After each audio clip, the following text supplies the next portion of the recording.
All right, everybody, let's jump right in here. So we are talking about a new model of attachment, and these are four attachment styles. So remember last week we established that there was three. Now newer research tells us that there might be four. So let's dig in. So by the end of this lesson, you will understand new research behind the four model approach. And then obviously you're going to get to know what the new model is. Okay, so why four styles? Well, there was recent research on attachment. So again, they built off of the original work of Bowlesby and Ainsworth, and they continued to study, continued to look up. Remember, we talked about advances on Tuesday, so they did a lot of that work, and they found four styles instead of three. And in this four model, the suggestion was that there's two different explanations that people use when a relationship doesn't go well. Now think about that. That the base of this model is how someone describes past relationships. That's really key and that's really important as we think about attachment because what's it all about?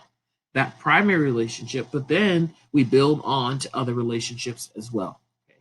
So the questions that are asked is the problem you? Are you worthy of being loved?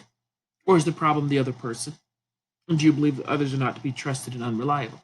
These are the types of questions that kind of serve the basis for this new model. So in 1991, Bartholomew and Horowitz provided two major variables, and these variables have carried through into now, current times. The first one is a view of self. Okay, so do you view yourself positive or negative? So we think about this, a positive self-view is kind of like self-esteem. So it's in a sense you're saying that you are worthy of being loved and you would make a good partner in a relationship.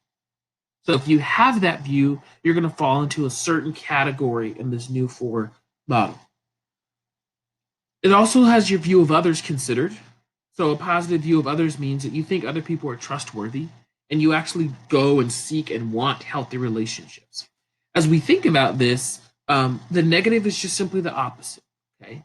Right? The opposite view of what is listed here. But these are the two major variables that are being worked from to determine this new model.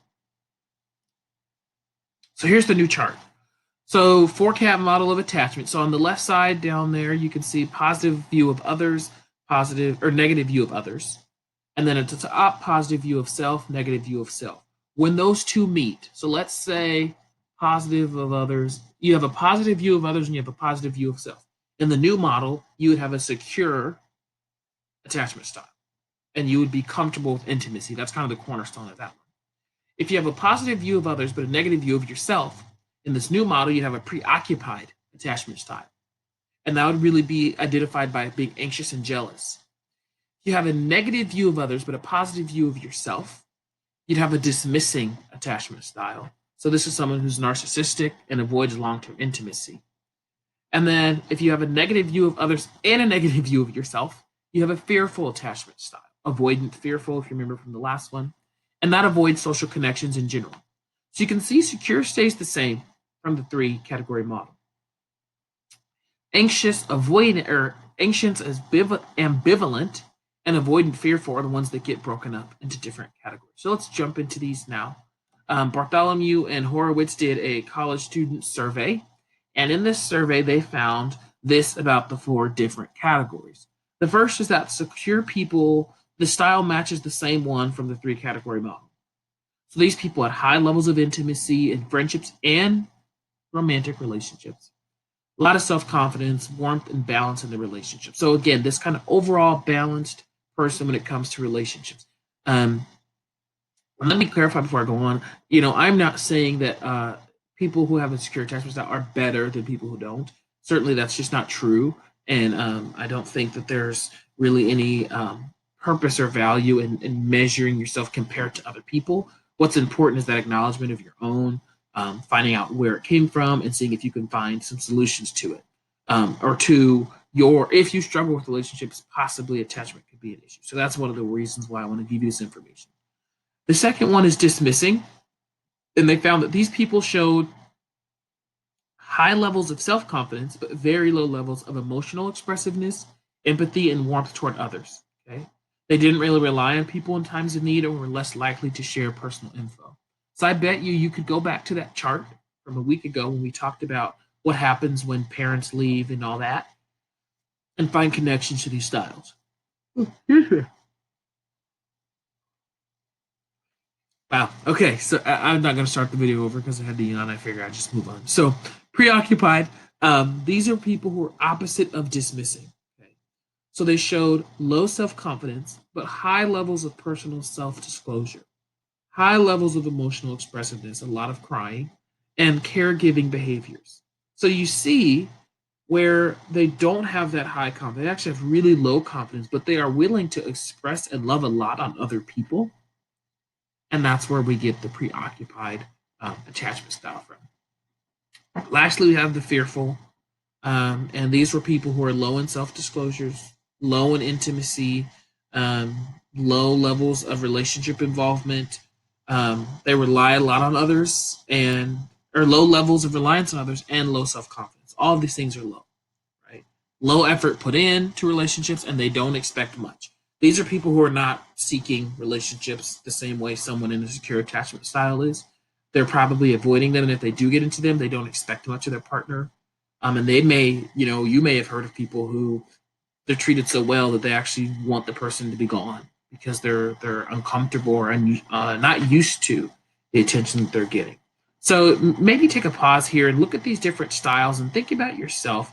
Think about your past relationships and where you might put yourself. And again, if you are in the fearful or preoccupied category, that's not something to be ashamed of. That's not something to be disappointed about. It's something to be aware of and to think, okay, how does this impact my relationship with family? How does this impact my romantic relationships? And do I want to do something about it? Because ultimately, that's really where the choice lies. And the main ideas for this are, again, a new model of attachment suggests 4 styles instead of 3. And this really seems to be supported by research studies. We've also seen data that shows that attachment styles are consistent across relationships. So from family members to peers, there's this consistency in the way your styles are. This does not mean that your relationships with family are the same as your romantic relationships. Of course, that's not what I'm suggesting. However, when it comes down to it, at the foundation of those relationships, your attachment style is going to be very similar. Now, you may be able to fake and act differently around certain people, but that's not representative of your true attachment style. So again, I thought this was a really interesting section. This is the last part of that section to think about. One, the critical importance of early childhood. Not even just talking about attachment, all things. We know that trauma, how much that impacts adulthood when it happens to you as a child.